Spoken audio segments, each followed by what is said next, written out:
전국에 계신 재림교회 어린이 교사 여러분, 안녕하십니까? 2019년에 시작한 코로나19로 다양한 곳에서 많은 사람들이 어려움을 겪었습니다. 교회 어린이 사역도 마찬가지입니다. 어린이 순서를 진행하시고 준비하실 때 더 많은 걱정과 에너지를 사용하였을 것입니다. 그 가운데서도 어린이를 위해서 멈추지 않고 다양한 순서를 진행할 수 있도록 용기와 지혜를 주신 하나님께 감사를 드립니다.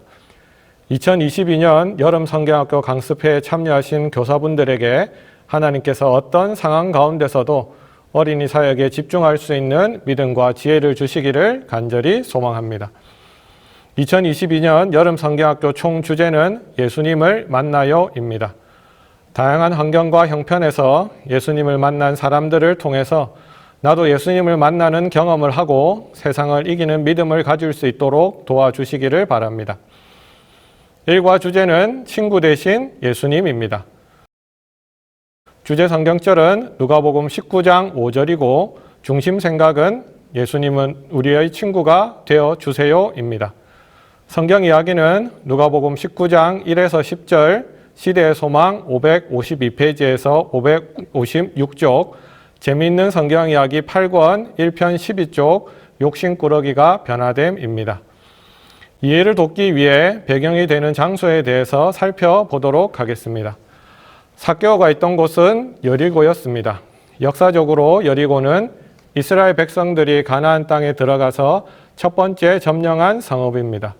믿음으로 말씀을 따라 칼과 창으로 싸우지 않고 7번 돌아서 승리한 곳입니다. 제사장들을 위해서 구별된 도성 가운데 하나였는데 삭개오 당시에도 많은 제사장들이 거주하였습니다. 또 선지자 학교가 있는 곳이기도 합니다. 지리적으로는 종려의 성읍이라는 이름처럼 종려나무들과 비옥한 정원들이 가득한 곳이었고 깊은 샘에서 끊임없이 솟아나는 물을 공급받아서 황량한 광야에 도시를 형성할 만큼 아름다운 곳이었습니다.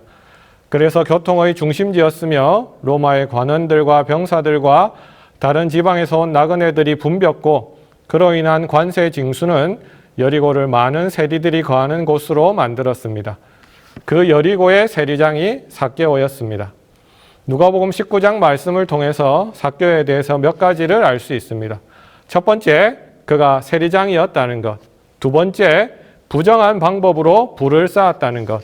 세 번째, 그 부가 그에게 행복을 가져다 주지 않았다는 것. 그리고 네 번째로 삶의 방법에 대해서 고민하고 있었다는 것입니다. 그 가운데 요한의 설교를 듣고 삭개오는 첫 번째 변하기로 결심하였고 두 번째 회개하고 그 회개를 실천하기로 합니다. 그가 깨달은 확신에 따라서 그는 즉시 그가 약탈한 것을 피해자에게 반환하기 시작하였습니다. 그런 삭개오를 위해 예수님께서는 예루살렘으로 가는 도중에 여리고를 지나가십니다. 예수님께서 삭개오를 만나시고 삭개오야 속히 내려오라. 오늘 내가 내 집에 유하여 하겠다고 말씀하셨습니다. 예수님께서는 직접 삭개오에게 가셔서 꾸짖거나 무시하시지 않으시고 우러러 눈을 마주쳐 보시고 사랑의 음성으로 말씀하셨습니다. 삭개오야 속히 내려오라. 내가 오늘 내 집에 유하여 하겠다. 예수님의 모습에 감동받은 삭개오는 군중들 앞에서 주여 보시옵소서 내 소유의 절반을 가난한 자들에게 주겠사오며 만일 누get을 토색한 일이 있으면 4배나 갚겠나이다라고 약속합니다. 그리고 실천하지요.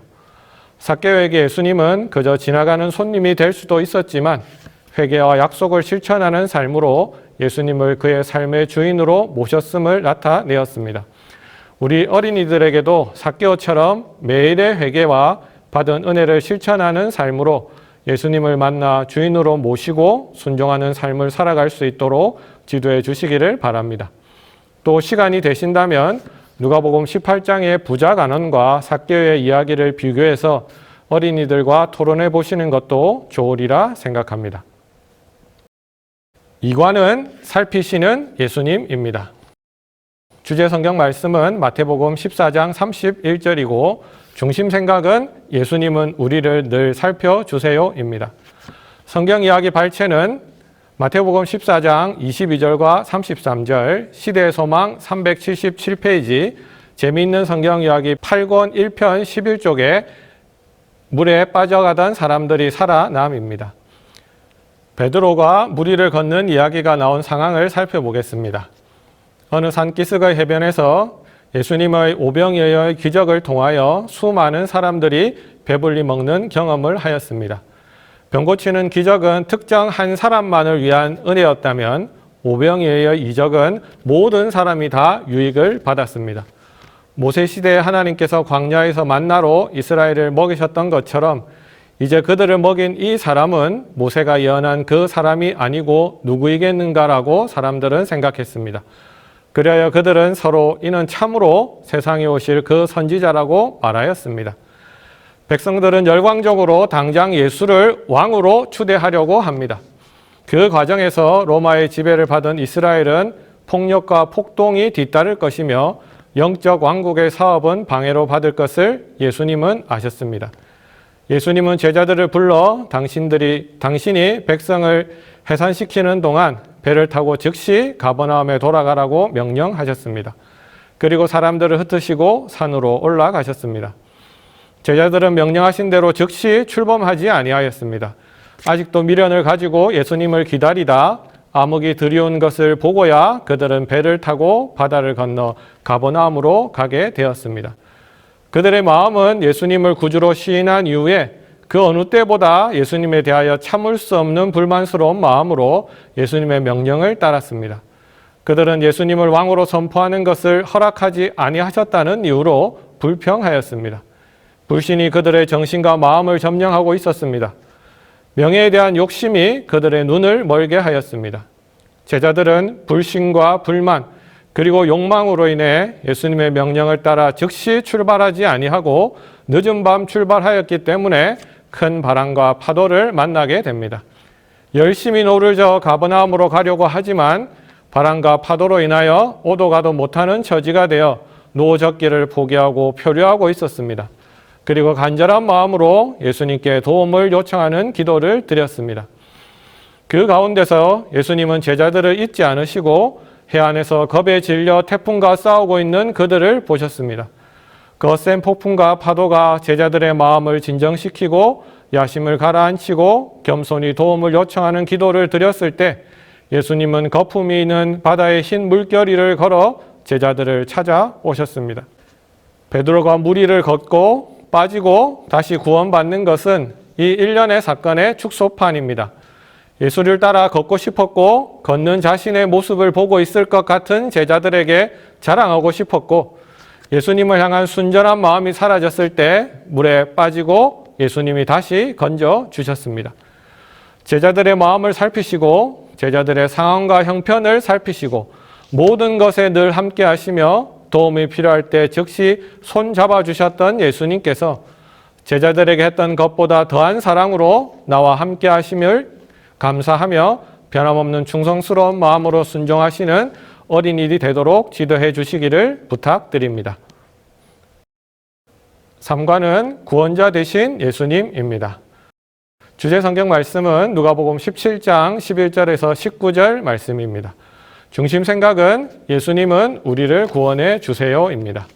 성경 이야기는 시대의 소망 262페이지, 348페이지, 교회 증언 5권 318페이지, 복음교역자 221페이지, 재미있는 성경 이야기 8권 1편 말씀입니다. 구원자 되시는 예수님의 이야기를 잘 이해할 수 있도록 나병에 대한 이해가 필요합니다. 그 당시 알려진 모든 질병 중에서 나병은 가장 무서운 병이었습니다.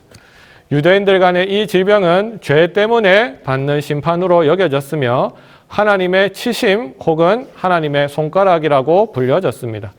그 불치성과 전염성 그리고 그 병이 희생자에게 끼치는 실질적인 결과 등은 사람들을 공포로 가득 차게 했습니다. 나병에 걸리면 가족들에게 격리되어 이스라엘 회중으로부터 끊긴 바 되었고 자기와 유사한 자들과만 사귈 수 있었습니다. 비록 왕과 통치자일지라도 이것을 면할 수 없었습니다. 그는 자신의 재앙을 공표하고 옷을 찢고 부정하다 경고의 소리를 질러 오염시키는 존재에게서 도망가도록 모든 사람에게 경고를 하여야 했습니다. 그렇게 생활하던 10명의 나병 환자가 예수님의 병 고침에 대한 이야기를 듣게 되었습니다. 그들에게 주어진 마지막 희망이었습니다. 예수님께서 예루살렘으로 가실 때에 길을 사마리아와 갈릴리 사이로 지나가심으로 그들에게도 예수님을 만날 기회가 주어졌습니다. 그들은 멀리 서서 소리를 높여 가로되 예수님을 불러 긍휼을 구하였습니다. 예수님께서는 아무런 조건 없이 즉시로 그들이 나병에서 구원받을 수 있도록 해 주셨습니다. 예수님의 말씀을 따라 제사장에게 몸을 보이러 가다가 그들은 깨끗해졌음을 알게 되었습니다. 병이 나았다는 사실을 안 그들은 모두 제사장에게 몸을 보이고 나음을 입었다는 것을 확인 후 자신들이 원하는 곳으로 갔습니다. 나병이 어떤 것이었습니까? 그렇다면 병 나은 사람들의 반응은 어떠해야 했을까요? 10명이 병 나음의 은혜를 입었지만 사마리아인 한 사람만이 하나님께 영광을 돌리며 예수님께 돌아왔습니다. 다른 나병 환자들은 그들을 낫게 하여 주신 예수를 잊어버리고 저희 갈 길을 가버렸습니다. 우리에게 주어지는 많은 것들이 있습니다. 부모님의 사랑과 헌신, 그 속에 포함된 설명할 수 없는 많은 은혜가 있습니다. 부모님께 감사하시나요? 주님께서는 인류에게 유익을 끼치기 위하여 끊임없이 일하고 계십니다. 늘 하나님의 은사를 우리에게 제공하고 계십니다. 병상에서 신음하는 병자를 일으키시고 그들이 보지 못하는 위험에서 사람들을 구하시고 하늘의 천사를 통하여 저들을 재난에서 건지 주신다고 말씀하십니다. 이런 하나님의 은혜 가운데 살아가는 우리는 어떻게 반응하고 있으신가요? 주께서는 그들을 구원하시기 위하여 하늘의 모든 부요하심을 주시고 그들에게 하나님의 사랑을 나타내 주셨지만 사람들은 하나님의 사랑에 무관심합니다. 늘 우리와 함께 하시며 하나님의 은혜로 우리를 둘러 감싸주시는 하나님의 은혜를 발견하며 하나님께 감사하는 어린이가 될 수 있도록 지도해 주시기를 바랍니다. 사과는 예수님처럼 살래요입니다. 주제 성경 말씀은 누가복음 10장 35절 말씀입니다. 중심 생각은 예수님을 따라 우리도 사랑하며 살아요입니다. 성경 이야기 발췌는 누가복음 10장 25절에서 37절, 시대 소망 497쪽, 실물교훈 376페이지, 구호봉사 42페이지입니다. 그리고 재미있는 성경 이야기 8권 3편 3쪽의 착한 사마리아인 이야기입니다. 선한 사마리아인의 이야기는 율법사의 질문에 대한 예수님의 대답입니다. 누가복음 10장 25절에 어떤 율법사가 일어나 예수를 시험하여 가로되 선생님 내가 무엇을 하여야 영생을 얻으리까? 라고 질문합니다. 오늘의 내용을 통하여 우리는 영생을 얻는 답을 찾을 수 있습니다. 예수님께서 질문에 대하여 율법사에게 아주 맞는 질문을 다시 하십니다. 예수께서 이르시되 율법에 무엇이라 기록되었으며 내가 어떻게 읽느냐? 율법사가 찾은 대답은 대답하여 가로되 내 마음을 다하며 목숨을 다하며 힘을 다하며 뜻을 다하여 주 너희 하나님을 사랑하고 또한 내 이웃을 내 몸과 같이 사랑하다 하였나이다 라고 대답합니다. 예수님께서는 율법사의 대답이 옳고 그대로 행하면 영생을 얻을 수 있다고 말씀하셨습니다. 예수께서 이르시되 내 대답이 옳도다 이를 행하라 그리하면 살리라 하시니 율법사는 율법을 제대로 읽고 이해하고 있었지만 그가 가지고 있던 선입견이 자신의 이웃에 대하여 한정하고 있었습니다. 이방인 사마리아인을 제외하고 이웃이라고 할 만한 사람이 누구인지 물은 것입니다. 그래서 다시 예수님께 질문을 합니다. 그러면 내 이웃이 누구이오니까? 이 질문에 대하여 예수님께서 한 이야기를 시작하십니다. 어떤 사람이 예루살렘에서 여리고로 내려가다가 강도를 만나매 강도들이 그 옷을 벗기고 때려 거반 죽을 것을 버리고 갔더라. 마침 한 제사장이 그 길로 내려가다가 그를 보고 피하여 지나가고 또 이와 같이 한 레위인도 그곳에 이르러 그를 보고 피하여 지나가되 이 말씀 중에 강도 만난 사람을 보고 지나쳐간 제사장과 레위인이 그리스도의 말씀을 듣는 그 무리 가운데 있었습니다. 성경 말씀을 율법과 규정들로 준수하고 해석하던 바리새인도, 하나님의 성전에서 봉사하던 레위인도 보고 피하여 갔지만, 사마리아인은 그가 유대인인지 사마리아인인지 어떤 사람인지 무엇을 하는 사람인지 도와주는 어떤 보상을 받을 수 있는지 상관하지 않고 그가 할 수 있는 최선의 방법으로 그를 도와주었습니다. 이야기를 마친 후 예수님께서는 다시 율법사에게 질문하십니다. 내 의견에는 이 세 사람 중에 누가 강도 만난 자의 이웃이 되겠느냐? 여러분이 생각할 때 누가 강도 만난 자의 이웃이 되겠습니까? 율법사는 마지막까지 사마리아인이라는 말을 입 밖에 내지 않고 자비를 베푼 자니이다라고 대답하였습니다. 예수님께서는 가서 너도 이와 같이 하라라고 말씀하셨습니다. 하나님께서는 우리를 사랑하신다고 말씀하시며 우리의 죄를 위하여 자신의 대체 불가한 아들 예수님을 십자가에서 우리 죄를 담당하게 하셨습니다. 하나님께서는 우리에게도 말만 할 것이 아니라 실제로 행하는 것을 하나님의 자녀들에게 기대하고 있으십니다. 저 안에 거한다 하는 자는 그 행하는 대로 자기도 행할지니라고 요한일서 2장 6절은 말씀하십니다.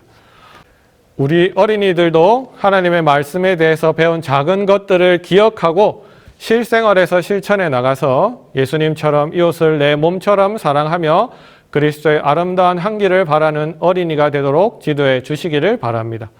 이번 2022년 여름 성경학교를 통하여 우리 모든 어린이가 예수님을 만나고 예수님을 닮은 사람이 될 수 있도록 지도해 주셔서 우리 어린이들이 지역사회에 예수님의 빛과 등대의 역할을 다 할 수 있도록 도와주시는 교사분들 되시기를 간절히 바랍니다. 감사합니다.